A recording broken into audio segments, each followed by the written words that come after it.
Formula One is back for a brand new season, but the stories from last season do not go away. We kick things off with Robert Shwartzman and his challenges with Aston Martin. Robert Shwartzman says that he is ready to challenge Aston Martin in court and is claiming that Aston Martin will not steal his money. So where does this all come from? Why is Shwartzman going to court? Why are Aston Martin apparently stealing all of his money? And why does Shwartzman not have a seat in Formula One this year? Well, when Shwartzman originally signed his contract to join Aston Martin at the start of last season, apparently there was a clause within his contract in which to help himself get the drive, he would go ahead and put in significant funds into the Aston Martin team, building up a set of sponsors to go along the way. Now, as the season has progressed, Aston Martin have stated that Shwartzman has not handed over the money for what he claimed to propose within his original offer to the team. Aston Martin were initially very lenient on this and were allowing him to do it over an installed period. They weren't expecting him to just pay whatever money that was set to be paid up front, as apparently it was just too much and they felt like it wouldn't be possible. So they allowed it in installments. But Aston Martin, as the season went on towards the end of it, got more and more fed up and decided to take further actions, including dropping the driver from the team. Now, this is causing a little bit of controversy because the main part of this would be, well, let's go and have a look at the contracts. But it's quite clear that if it was a case of just looking at the contracts, this would be over in a heartbeat. But it's clear that this is going a little bit further than we would have expected. So we're just going to have to find out and see what happens later on between Shwartzman and Aston Martin as their cases continue to get interesting. Speaking of Aston Martin though, they have said that they have got lawyers waiting on standby for as soon as the court is officially put in place. Taking a look at the race news then as we head into the weekend, it was McLaren and Red Bull that were trading the fastest laps in practice, with Reece going fastest in FP1 and in FP3, but Sam took the honours in FP2.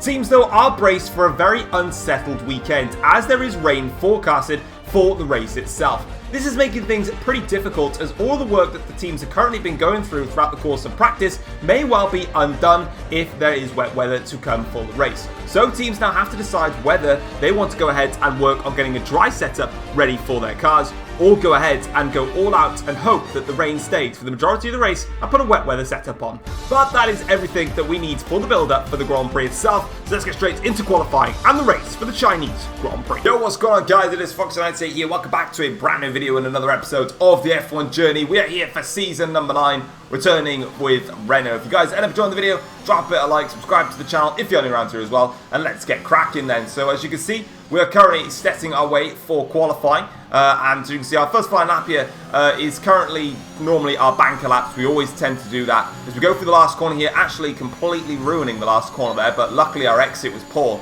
so it kind of mitigated the fact that we cut that last corner. But crucially, we are going to go for another flying lap right now, and hopefully we can try and improve, because at the moment we're only in P16 as things stand, as we now go through in towards the final corner here now, and not the final corner, that's the hairpin actually, as we now about to make our way to the final corner. Let's see if we can try and get this one spot on this time around. This time we do a little bit of an oversteer moment on the exit there, but we cross the finish line to improve our lap.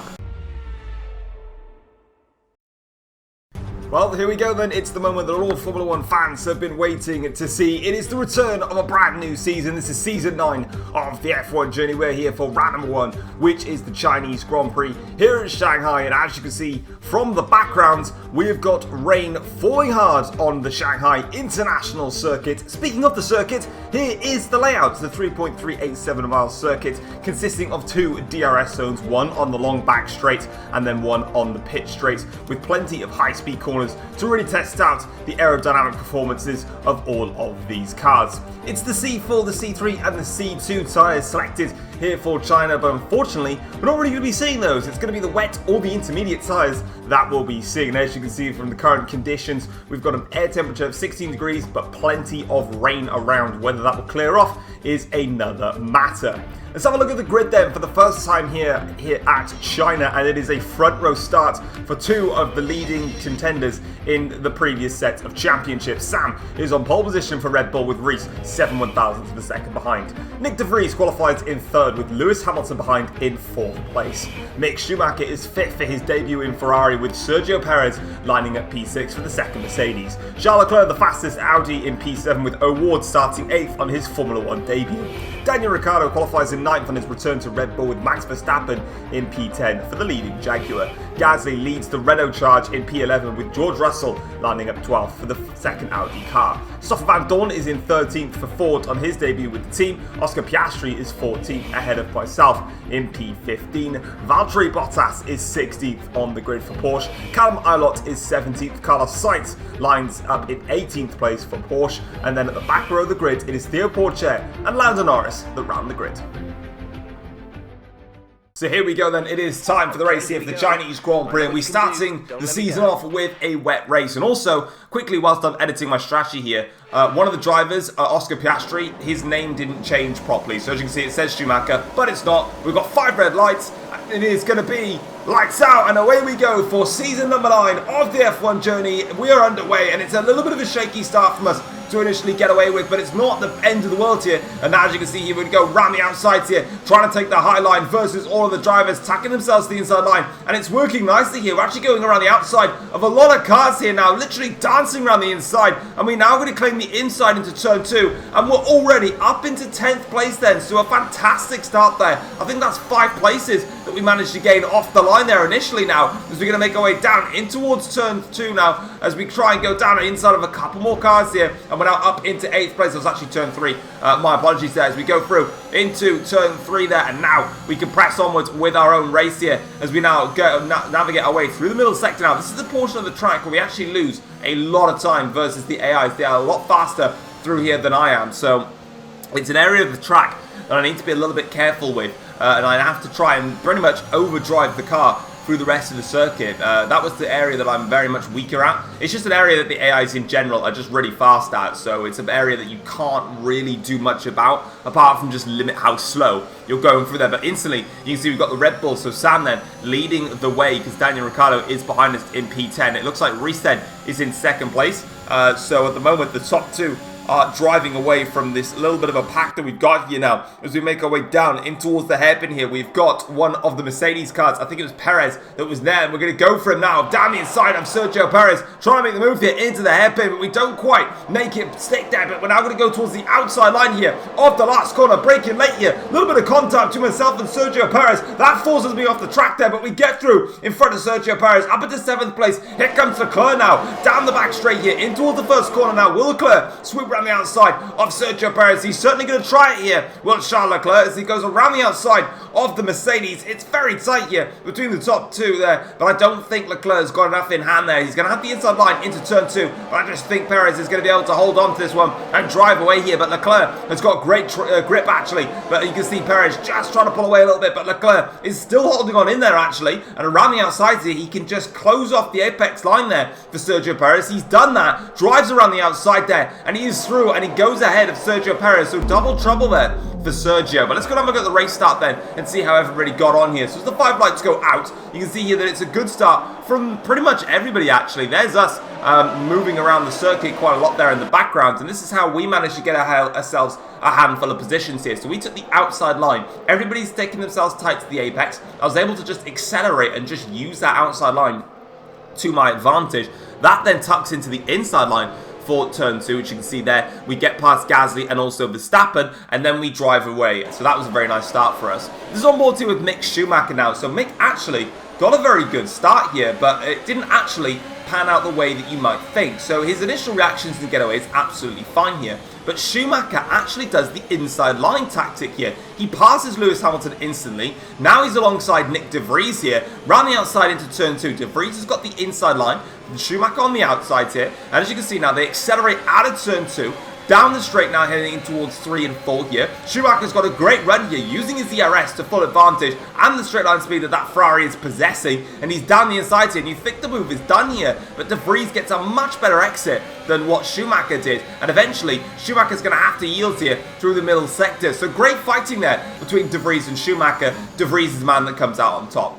Lap 7 of the Grand Prix now, and as you can see here that we're currently just stuck in a train right now. De Vries is leading the train ahead of Schumacher, Hamilton, O'Ward and myself. And as you can see, we're currently holding Leclerc and Perez at bay here, but we get a massive bit of oversteer on the exit of the back part of the track, and this is where now Charles Leclerc is going to use the straight line speed of the Audi. We don't quite have the slipstream to full effect here versus O'Ward. Now down the straight and towards the hairpin. This is a chance here for Leclerc to try and make up his position, but it's not going to work for him. We're going to hold the inside line into the hairpin, tuck ourselves nice and easy into the exit there, and that is us safely defending against Charles Leclerc. But that's a warning sign there that even though we're in this little bit of a train right now and not really making that much progress, if we don't get ourselves on our act together, then those drivers behind me will pounce. And as you can see here on lap 12 of the Grand Prix, again, a little bit of snap of oversteer, but we're half a second behind O'Ward now, doing everything we can to just try and catch up here. We've gone a little bit deep there into the corner. That's going to sacrifice our chicane, but crucially now on the exit here, we need to just try and get a better run, but we don't do that at all. It's another bit of tank slapper on the exit. We're 7/10 behind O'Ward, and all crucially,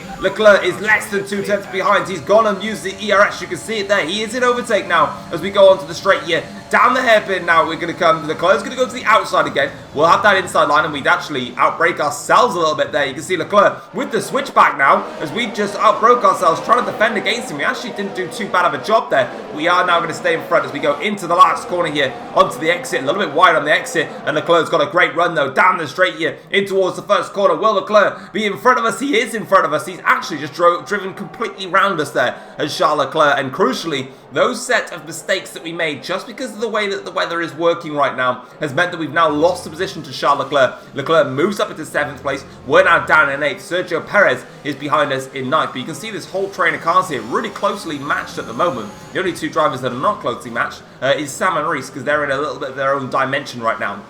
As we move on to lap 13 of the Grand Prix here, we're coming up to the half-race distance here, and I'm spotted that nobody is diving into the pits here. With this train going on here, a fresh set of intermediates right now could potentially boost us right ahead of this entire pack of cars. That's what I'm banking on now, because I've been stuck in this train, and being honest, I just can't find a way through. Even when Leclerc wasn't challenging me, I just wasn't fast enough to make those overtakes. So what I want to do now is get a fresh set of intermediate tyres on, force everybody to react around me and get ahead of them, because crucially I do feel that if I am ahead, I think I might be able to hold on a little better.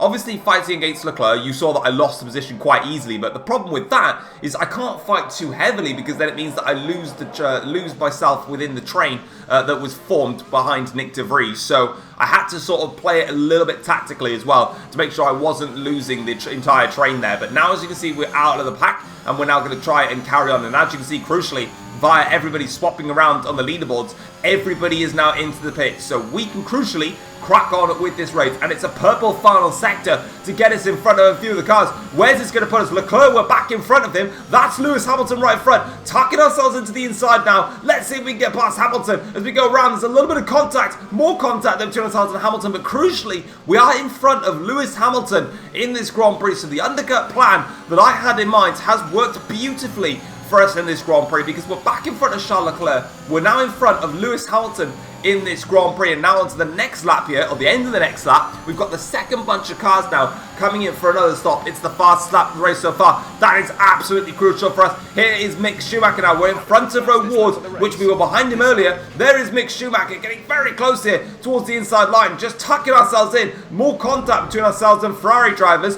but it's worked fantastically. We were in 8th place before the pit stops, and now after the pit stops, 2 laps later, we're now up into 4th place, and we've got the fastest lap of the race to our name. We have done that to perfection. Lap 19 of the Grand Prix now, and as you can see, it's actually completely changed now in the second stint here. You can see Mick Schumacher is holding up the entirety of the grid, and that's just allowing myself and Nick de Vries to pull away, and we're closing up to de Vries here. Reese is still chasing the back of Sam here as we go down onto the back straight here, trying to attack de Vries, and we've got a problem. Mick Schumacher's got a problem. He's pulled off to the side of the circuit. The massive train that Schumacher was holding up has completely backfired on him, and he is now in a bit of problem. What's happened to Schumacher? He's just dropped it on the exit. He's dropped it on the exit as he was trying to go through in towards the chicane there. That's not really a place where you tend to drop the car on the exit. It's normally in the banked corner, as I showed twice there by losing the rear end of my car. But Schumacher just got way too trigger happy on the throttle there, and he's allowed an entire train of cars to go through. And Schumacher's chances of scoring points in his debut for Ferrari is, well, pretty much going to be done here as we carry on back with the live action here, because we're now just 0.4 of a second behind Nick De Vries as we go into the hairpin, getting very close to contact there between ourselves and De Vries. That was really clumsy from myself there, just got way too ambitious on the brakes there, caught out by the slipstream as well, between myself and De Vries here, and okay, that's just me being really, really poor. I'm sorry they had to see me drive like that, but crucially, as we now go on to the straight here, because of all that calamitous stuff, I could have easily enabled ERS there, and gone for an attack on De Vries, but I felt that I drove really, really unsportingly there, so I actually decided not to even bother attacking De Vries, and I'll leave it for another lap, because if I'd managed to bump into De Vries then, and then whack him into the last corner, and then just carry on, you know, with ERS and blast down the straight,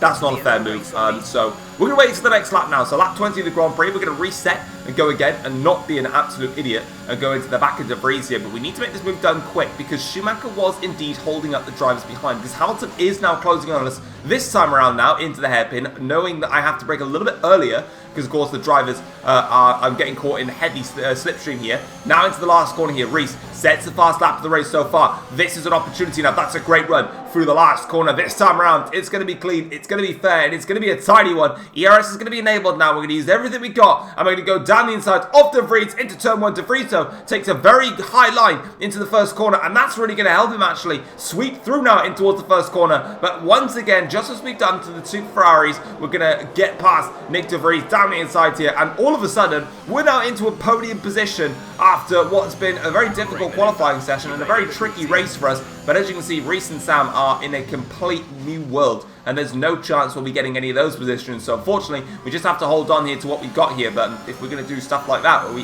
continue to outbrake ourselves, it's not going to mean a lot of good to us as we go on to lap 21 of the Grand Prix here. A little bit deep into the hairpin, but we just had a yellow flag then pop up in front of us. So whether that yellow flag is going to continue onwards, and that is not Lando Norris, because that's not come up on the screen properly. That is Reese behind us, the world champion, the man that's won the back-to-back World Drivers' Championships, the man that was in second place for the entirety of this Grand Prix, is out of the Chinese Grand Prix in dramatic fashion. His engine has gone, and that is his race all but done. And as you can see there, he pulls over to the side of the circuit. It's a horrible show there for Reese, and that does mean now that we have put ourselves into second place, but it's not second potentially for very long here, because De Vries is really not letting us go without a battle here. But we've now got a strategy change here to just further spice up this race a little bit. They're calling for dry tyres. I'm going to take the plunge here and go for it. De Vries doesn't pit for dry tyres. Lewis Hamilton, I think, just to his side. There he is. Hamilton's coming in for dry tyres. A few others are, but Nick De Vries is crucially not coming in for a set of dry tyres. Is that going to backfire on De Vries? And is he going to try and go to the end? Maybe De Vries will try and go to the end of this race on intermediates. It's very much at a crossover period at this stage of the race. So whether this is a stroke of genius from us or a complete disaster master from De Vries, I don't know where that came from, we're going to find out. But we're going on to a set of the soft tyres now, and that's going to get us to the end of the race convincingly. Only 3 laps needed on these soft tyres, and China, even though it's got extremely high tyre wear, you can get the soft tyres 3 laps in this race. But let's have a look then. Ilott is 8.5 seconds clear. Leclerc is, you can already see it there. Look, we gained like 3 or 4 tenths on them as we went through that one corner alone. Lap 26 of the Grand Prix here. We are on board with, I believe, this is Oscar Piastri, as he is now trying to defend here against Pierre Gasly in the Renault, and it is Piastri that is defending against Gasly as we go down in towards the last corner here. Gasly now is going to get the DRS, because that is going to be enabled now for all of us here on the dry tyres now. And here comes Pierre Gasly making a move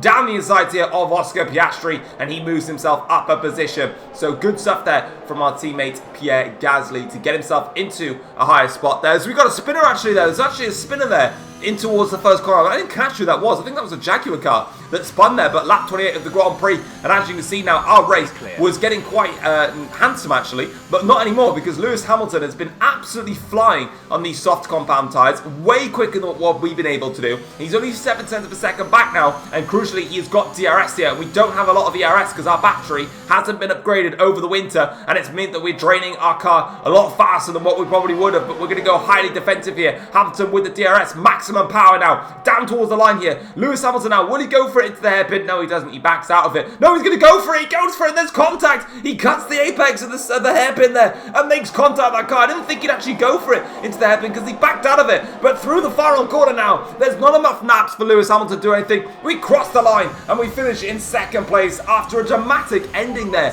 to the Chinese Grand Prix. Lewis Hamilton backed out of it. You saw that on the replays there. He just backed out of the move and then all of a sudden went for a complete crazy dash there into the final corner, and he tried, but unfortunately for him, he failed. But here is the Chinese Grand Prix race results then. It is Sam that wins the opening round of the season for Red Bull, and he also took the fastest lap with a 1:24.457, so congratulations to Sam, and Red Bull start things off as they mean to go on. We finish in second place, 8.2 seconds behind at the end of the race, with Lewis Hamilton finishing in third, just 0.3 of a second behind us, 8.5 off the lead. Sergio Perez finishes in P4 for Mercedes, with Daniel Ricciardo finishing in P5 for his opening race with his return to Red Bull, and Nick de Vries finishes in P6 for the second Mercedes. It's actually a really good result there for Mercedes. And I've just realised, looking at this championship, this race classification here, over on Sergio Perez's name it says 13.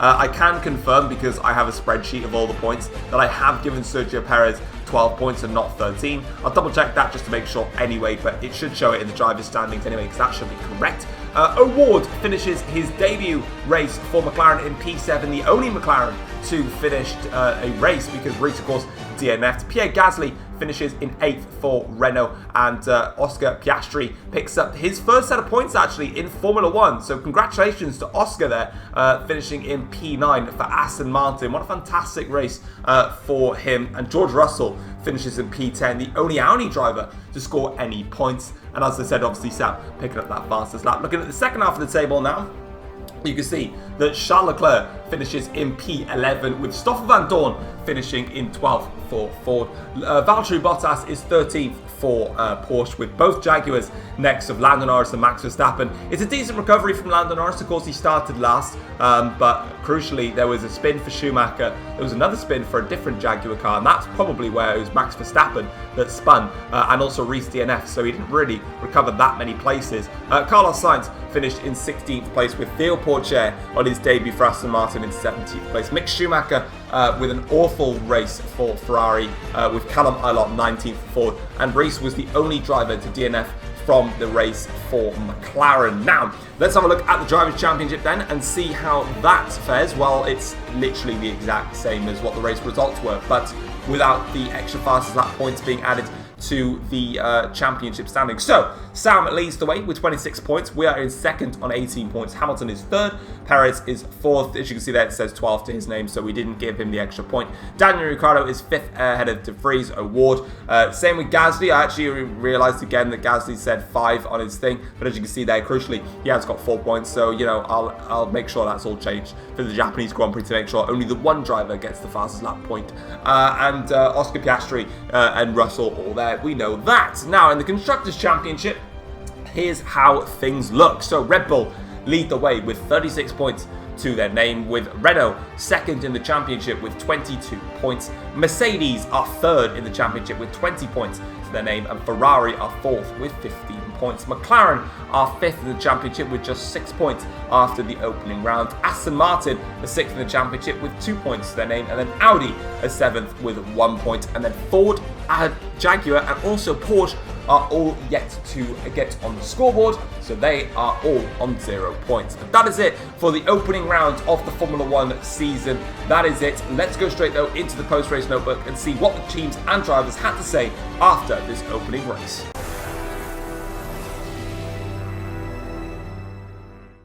Taking a look at the post-race notebook, Sam begins the season in style with victory at the Chinese Grand Prix. He was being closely followed by Reese throughout the course of the entire race, but Reese had an engine failure in the latter stages of the Grand Prix. Reese said that he was gutted after his engine failure, but admitted that McLaren would have unreliability problems. He'd rather have them now, like he did last season, compared to in the later stages of the year when the points are even more crucial.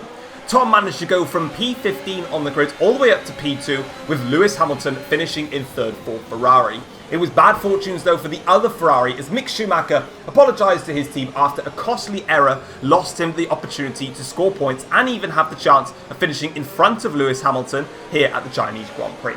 And Oscar Piastri was another man that was absolutely delighted after he picked up his first points in Formula 1 for Aston Martin. Despite all of the off-track drama that's going on with Aston Martin right now, Piastri showed his class and made sure that that didn't affect him on the racetrack as he went and put his skills to the absolute test to get himself his first points and crucial points for the team. But that is it for the Chinese Grand Prix. Next time around, we're going to be heading over to Suzuka for the Japanese Grand Prix. Hopefully, you can tune in for that one, and we will see you guys then. But for now, I'm out. Take care all.